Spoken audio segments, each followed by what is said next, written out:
Yang jahat banget sih emang akan kelihatan sih sebenarnya. Yang model-model Firaun hidup tuh pasti akan kelihatan lah sebenarnya.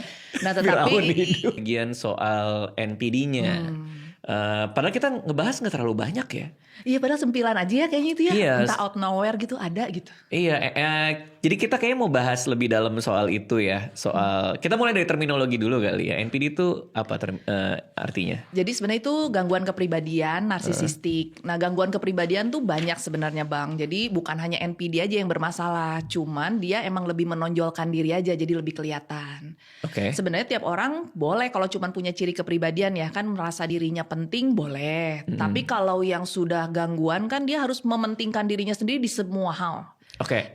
Hati-hati ngomong mengklaim orang tuh NPD nggak NPD itu tuh sebenarnya batasnya di mana? Kok kayaknya kayak gampang banget kita ngasih label itu.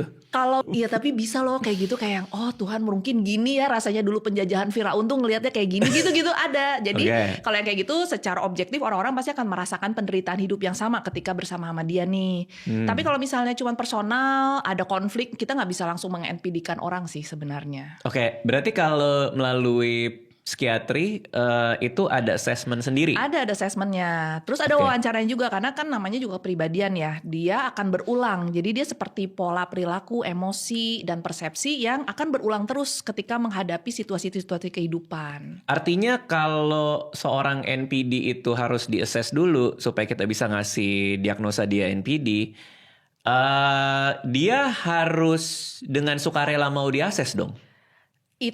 Itu jarang sih. Biasanya kepepet. Kalau nggak satu mau cerai, kedua lagi mengalami masalah hidup, ketiga lagi mencari pembenaran diri. Makanya dia datang ke psikiater, dia merasa bahwa dia tidak NPD, malah ketahuan NPD. Malah dia merasa korbannya. Jadi kadang dia suka curhat gitu, terus begitu kayak, wih ini korbannya ya. Padahal ternyata pas digali dari pasangan hidupnya, ya kebalikan. Karena dia bisa playing victim, ada manipulatifnya, ada guilty tripnya yang membuat akhirnya kalau kita tidak wawancara dari dua sisi, itu malah kita kayak yang kebawa sama cerita dia.